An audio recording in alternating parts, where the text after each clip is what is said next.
of the Historic Properties Commission, our regular meeting, to order at 6:03 p.m. We don't need to designate any alternates. And I think we can finally review the minutes from September 2020. And I move we accept them since they've been in place for a very long time. Yeah, Can I get a second? I think we looked at them at the last rump meeting, Kristen. I think I think we can. I'll second the motion to accept. Okay, any nays? I don't think so. It's passed. Oh, no public comment, and damn, I keep forgetting to go to town hall to get correspondence.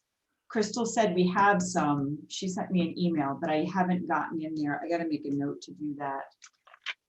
So none of that. Moving on to old business. This is basically just going to be a wrap up of all of the irons we had in the fire last year. So I submitted the updated barn inventory to Preservation Connecticut. They have added all of that updated information to their online access.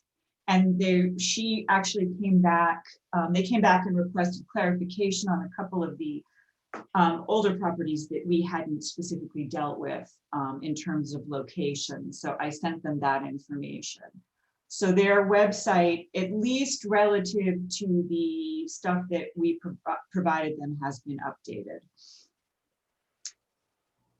And the HPC, our website with the town, also has been updated, or actually Crystal and I are still working out some of the glitchy details on that one about access, but in general, it's now has the correct information regarding membership. Although I don't know if Layla has been added, I will follow up on that one too, so she can go on the website. You know what, we need to get to renew the people who have access. Tom and I have it, and I don't know about you, Tom, but I don't have the password for that anymore. And so we need to do that again somehow. And I don't That would be good, Myron. I know it's over in my files someplace, but I couldn't find it. You know, it would Oh, the take me a day. cemetery database, are you talking about? the cemetery database. Yeah, we need to ask Jim to do that with us again. Or Yeah, I asked maybe you him- want access to it, Kristen. I do, and I asked him several times for that information and he never gave it to me. So you might have more luck reaching out to him. All right. Because I know I had the password at some point, and now I don't have it. I really wanted to get in, but I don't know what was going on, but he did not provide that to me. So maybe you can get that. Okay, I'll give him a push. But I was talking more, I wasn't talking about the cemetery database. I was talking about our forward page on the town website. It provides all of our names. It provides the properties that we actually have purview over with a brief description of each one and a map showing their locations. So it's a little bit more informative than it was before. And I actually foresee, you know, this is going to be a new business, but if we sort of pursue a public lecture series, that information can also be linked to our page through the town website with a synopsis of the speaker and all that sort of thing. So there'll be a way for people to access that. Great. All right, and the budget, which is water under the bridge now. And let me see if I can find it. Admin. Okay, budget requests for 2021, 2022. I requested roughly $1,200. The exact amount was $1,179.88. That was essentially, I believe, let me find my cover letter because I said it in there. That covers the cost for maintaining the cemetery database through Jim Stratos, his costs for maintaining the website to ensure that it remains publicly accessible. And he and I had an email exchange back and forth, and he explained all of the sort of aspects that go into that. He's used open source software, so it takes a little bit more to sort of keep up with that, to make sure it stays compatible with the town's platform. And Is that going to be an annual? That's yes, the annual rate. that's going to be, well, that's going to be this year's rate. And you know, I don't imagine it will change dramatically. There will be inflation, but that's this year's rate. And all of that, that's the total sum that goes to Jim. No, there's $400 minus 1179 minus 400. I requested $400 for basic sort of operating costs on our end in case we wanted to do, I wasn't sure what direction we were going to go in this year in terms of projects. So I wanted to keep, I think that's what we requested last year. So I kept that same amount. Okay, so it's $779.88 for maintaining website and $400 for operating. Yes. Okay. And that, I think I sent all of that information in the email to everyone, the cover letter and the budget to everyone on the commission to take a look at. So I have not yet heard back from the town. When did they do that? April? Make decisions? Town meeting, yeah, it should be soon, yeah. Yeah, so we'll find out soon enough what they're gonna do. I mean, I foresee, I mean, they have to maintain the public accessibility to the website, to the cemetery database. So I think that cost we can expect, whether or not they're going to provide us with additional funds or how much over that, I don't know. That's open right now, but we'll find out. Back Okay.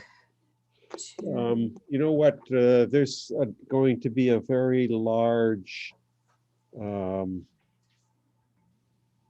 budget income coming into towns and the states from the current COVID Act. mhm, And a bunch of it is going to go through the Connecticut Humanities Council. okay, So the town, we might be able to get some money from that on the project of finishing the East Woodstock Cemetery. okay. How do you go about accessing that? I don't know, those guidelines haven't come out yet, but the Okay. money was approved by the vote in Congress. And a Okay, whole bunch is going as an additional appropriation to the state councils. And so Okay. the Connecticut Humanities will get a whole bunch to once again distribute to 501c3 organizations, but I think the town qualifies as that. We need to figure that one out. Otherwise, it may go through I imagine the State Historic Preservation Office will also get a chunk of that. And we may be able to go through them. right. So that, but we would then be looking at a funding or grant timeline later this year. Right. Yeah. Okay. Well, that's, I For mean, that's the- money.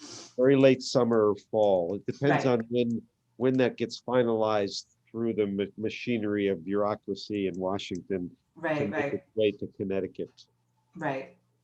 But the Humanities Council got notification that has all been approved and a bunch of money's coming in again. Okay, that's good. We'll have to keep that on the radar to see when when the funding round opens up and we can look into applying for that. Yeah.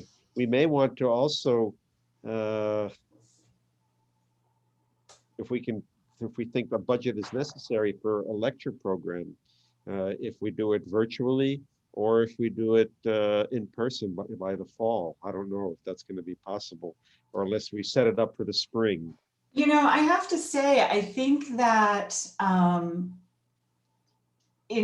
and again, I don't know how people feel about this, but I kind of like the idea of doing a virtual meeting. or virtual lecture for people. I know a lot of historic preservation organizations have been doing it because they have to in this environment.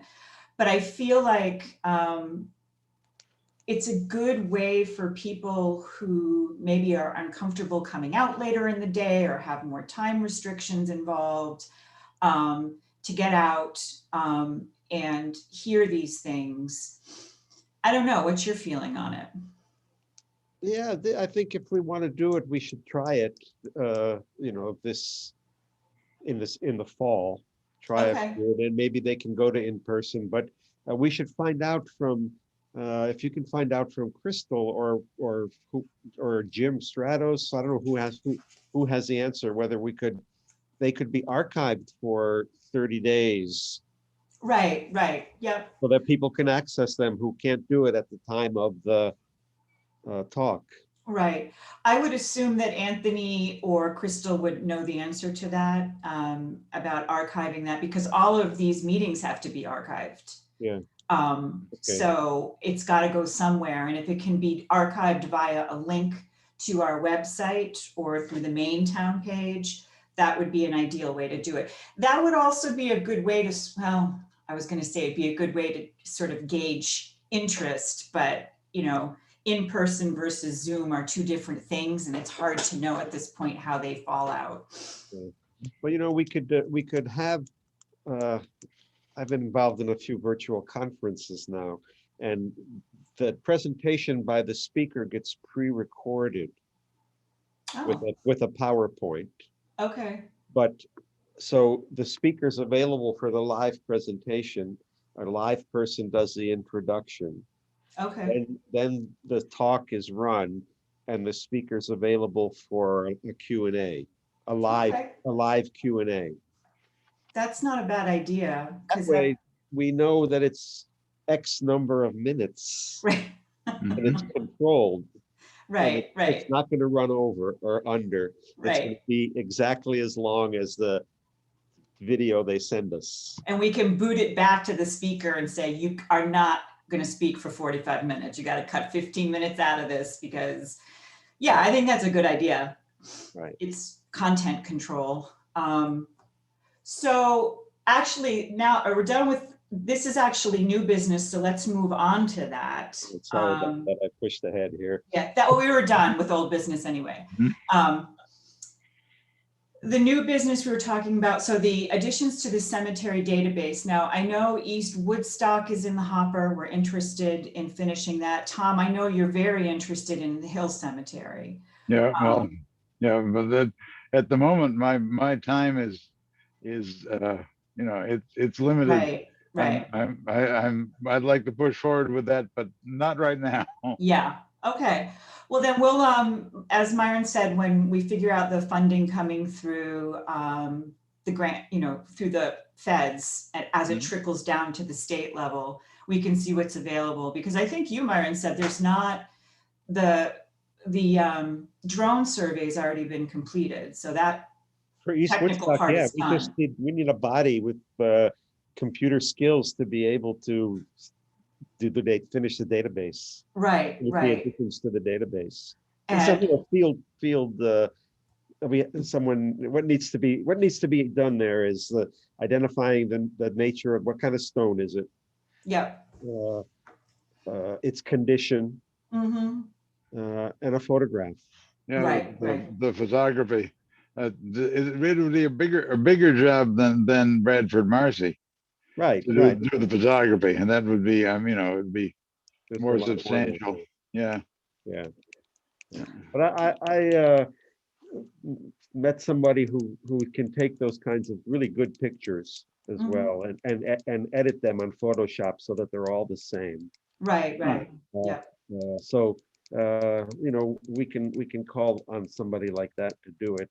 Maybe we could even get, if there's students at the academy who are into photography, and there's a photo club, you know, who Right. manage Photoshop. Yeah. Yeah. In your opinion, I'm just thinking about in terms of putting in a grant proposal for this. Do you think it helps or hurts us that we've already received funding for the pilot program. No, I think it helps us because we've already done all the work on figuring out how it works. This Right, is now just the completion, and we've got it 67, 80, 70% completed. right. This is the rest of it, taking it over the top. You know, we Okay. could even do it with an intern from Central Connecticut State University Public History Program. Oh, that's a good idea. Pay them just, you know, $15 an hour Yeah, or something like that to do this. And so that's just a few $1,000s again that would be needed for that. right, right. Assuming they have the tech savvy. Yeah, they do. Okay. They did a cemetery project a while back and were supervised by the faculty, and some students did that work. Okay. But you know, it's literally, there's not a whole lot of tech savviness involved. It's just entry into a database.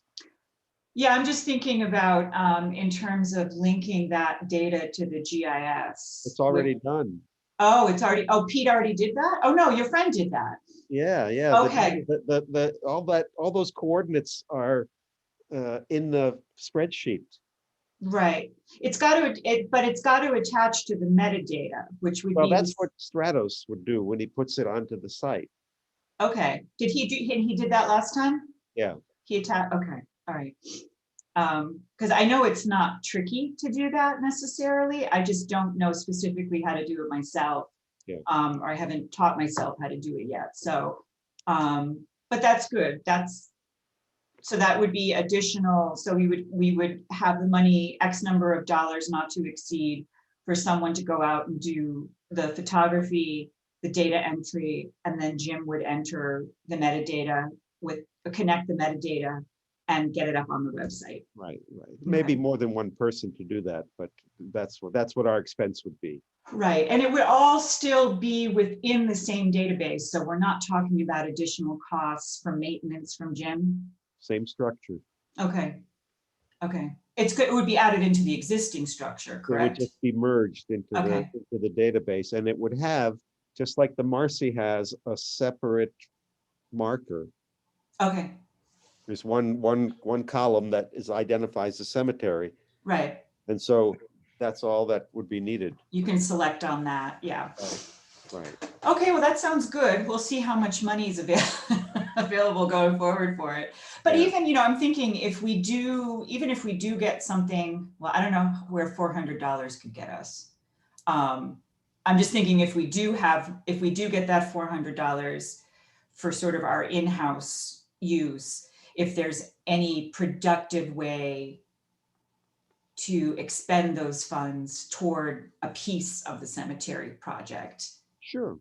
I think we could easily designate X number of dollars of that 400 to go to a particular aspect of that. Yeah, we'd have to drill down about what $400 can get us in this fiscal year potentially. But we have to wait to see who's going to give us what. And then the public lecture series, that idea I love, and I'm really excited with your experience, Myron, in town, what you can provide in terms of history. With Layla coming on board, her project is really interesting, and she could actually, I think it could also benefit her to present something on that, because then she can potentially get a lot of feedback from people in town about what she's doing, and help her sort of wade through all the information, find the direction she wants to go in. So I would maybe for the next meeting, and Layla can work on this too, if we each come up with maybe a series of, I don't know, 3 to 5 topics a piece that we think would be interesting for a lecture series, and who would present that. Mhm. Obviously, if it's someone in the group doing it, it's pro bono work for the town as part of the committee. But if we have anyone else that we want to do it, maybe that $400 goes to that person, Yeah. if we can get them to come on board. Yeah. So let's plan on that as a sort of target for the next meeting is a series of topics that we could target.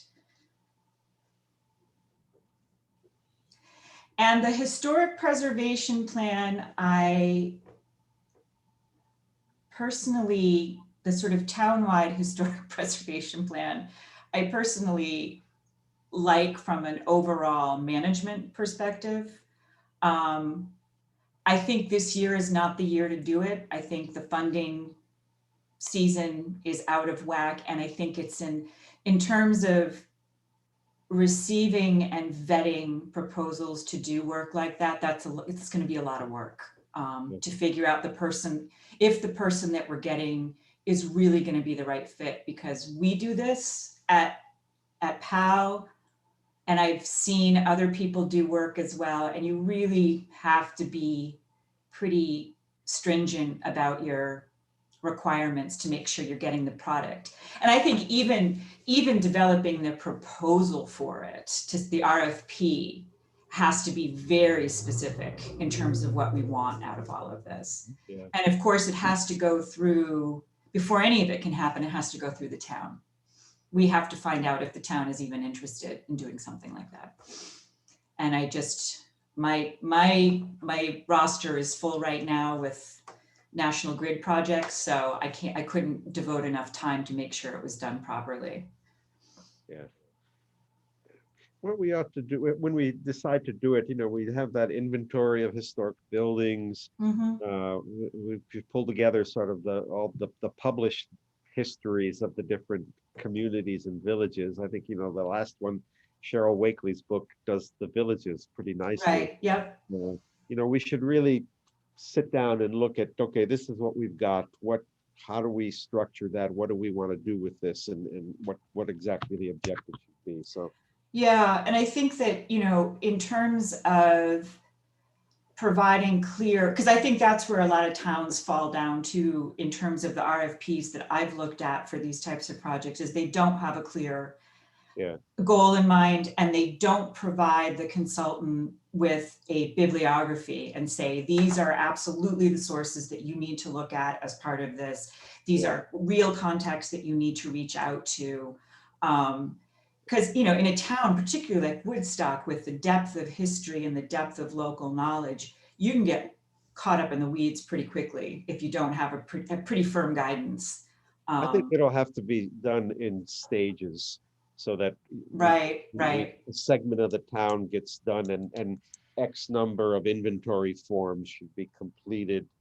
Well, I'm not even discussing inventory forms in that sense. I am discussing more of an overall management plan that says, this is what the town has. This is what the state has on the town. This is the inventory forms. These are the areas. This is the history. These are longer term management goals that, in terms of historic preservation, we're interested in. These are the kind of tasks going forward.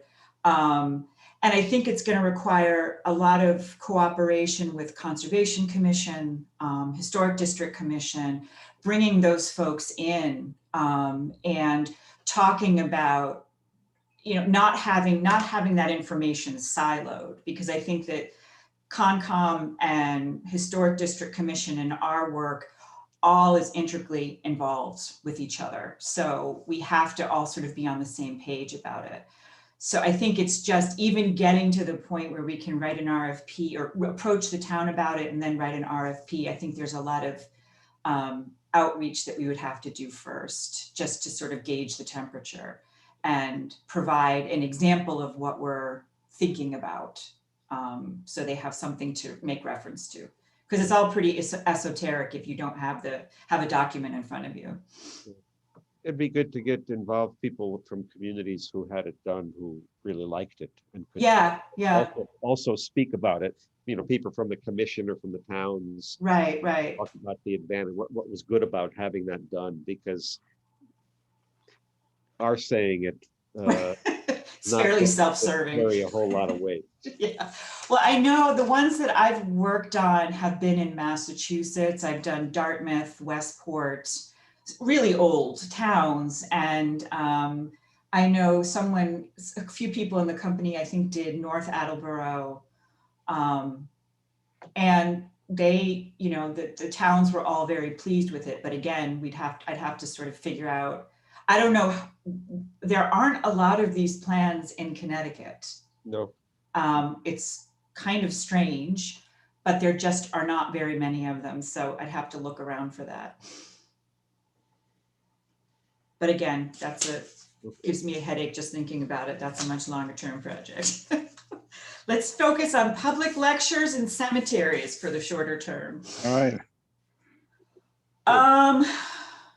Okay, so that's new business.